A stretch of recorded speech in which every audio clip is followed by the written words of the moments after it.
Hi friends, നമ്മളിന്നിവിടെ തയ്യാറാക്കാൻ പോകുന്നത് ഒരു ടേസ്റ്റി ആൻഡ് സിമ്പിൾ റെസിപ്പിയായ പ്രൗൺസ് റോസ്റ്റാണ്. ഇതിനാവശ്യമായ ഇൻഗ്രീഡിയൻസ് എന്തൊക്കെയെന്ന് നോക്കാം. ചെറുതായി അരിഞ്ഞു വെച്ചിരിക്കുന്ന ഉള്ളി,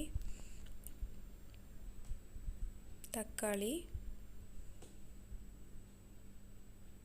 പച്ചമുളക്, മല്ലിയില, കറിവേപ്പില, ജിഞ്ചർ ഗാർലിക് പേസ്റ്റ്, പിന്നെ മാരിനേറ്റ് ചെയ്ത് വെച്ചിരിക്കുന്ന പ്രൗൺസ്,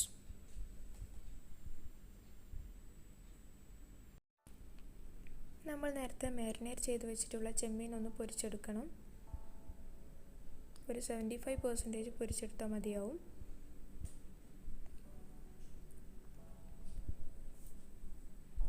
നമ്മൾ ചെമ്മീൻ ഇവിടെ റെഡി ആയിട്ടുണ്ട്. ഇനി ഒരു പാൻ സ്റ്റൗവിൽ വെച്ചിട്ട് അതിലേക്ക് കുറച്ച് എണ്ണ ഒഴിച്ച് ഒന്ന് ചൂടായി വരുമ്പോൾ നേരത്തെ അരിഞ്ഞു വെച്ചിട്ടുള്ള സവാള ഇതിലേക്ക് ഇട്ട് കൊടുത്തിട്ട് നന്നായിട്ട് ഇളക്കി കൊടുക്കണം.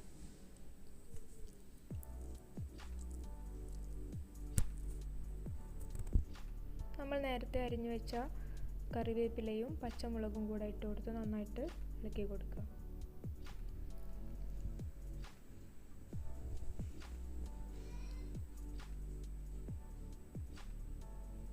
ഇനി നമുക്കിതിലേക്ക് ആവശ്യമായ ഉപ്പ് ചേർത്ത് ഒന്നുകൂടെ മിക്സ് ചെയ്തെടുക്കണം. ഇതൊന്ന് വഴന്നു വരുമ്പോൾ നമുക്ക് ഇതിനാവശ്യമായ പൊടികളാണ് ചേർക്കേണ്ടത്. 1/4 സ്പൂൺ മല്ലിപ്പൊടി, 1/2 സ്പൂൺ മുളക് പൊടി, ഒരു നുള്ള് മഞ്ഞൾപ്പൊടി കൂടെ ചേർത്തിട്ട് നന്നായിട്ട് ഇളക്കി കൊടുക്കണം. കാശ്മീരി മുളക് പൊടി ആയാൽ നല്ലതാവും. ഇനി നമുക്ക് ഇതിലേക്ക് നേരത്തെ അരിഞ്ഞു വെച്ചിട്ടുള്ള തക്കാളി കൂടെ ചേർത്തിട്ട് നന്നായിട്ട് ഇളക്കി കൊടുക്കണം.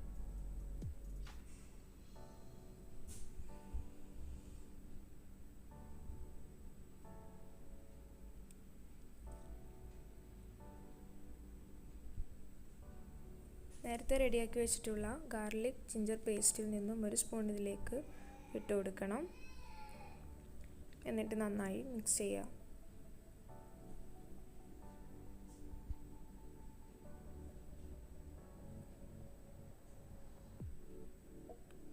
നമുക്കിതിലേക്ക് വേണ്ടത് ഗരം മസാലയാണ്. ഇത് നമ്മുടെ ഇഷ്ടത്തിനനുസരിച്ച് ഇട്ട് കൊടുക്കുക. ഞാനിതിലേക്ക് ഇടുന്നത് 1/4 സ്പൂണാണ്. എന്നിട്ട് നന്നായിട്ട് മിക്സ് ചെയ്യാം. വേണമെങ്കിൽ അടച്ചു വെച്ച് വേവിക്കാം.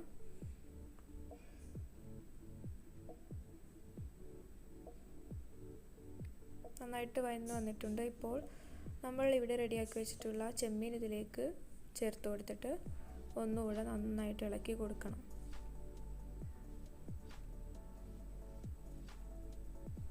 മസാലയെല്ലാം ചെമ്മീന് പിടിക്കുന്ന രീതിയിൽ വേണം ഇളക്കി കൊടുക്കാൻ. ഇനി നമുക്കൊരു 5 മിനിറ്റ് ലോ ഫ്ലെയിമിൽ അടച്ചു വെച്ച് വേവിക്കാം. നമ്മുടെ ചെമ്മീൻ റോസ്റ്റ് ഇവിടെ റെഡി ആയിട്ടുണ്ട്.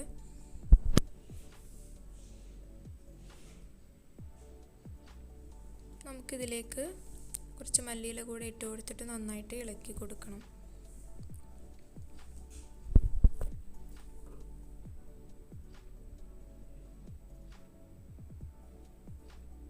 ഇനി നമുക്ക് ഫ്ലെയിം ഓഫ് ചെയ്തിട്ട് സെർവ് ചെയ്യാവുന്നതാണ്. അങ്ങനെ നമ്മുടെ ചെമ്മീൻ റോസ്റ്റ് ഇവിടെ റെഡി ആയിട്ടുണ്ട്. ഇനി ഇത് നമുക്ക് ചപ്പാത്തിയുടെ കൂടെയോ ചോറിൻ്റെ കൂടെയോ ഒക്കെ സെർവ് ചെയ്യാവുന്നതാണ്.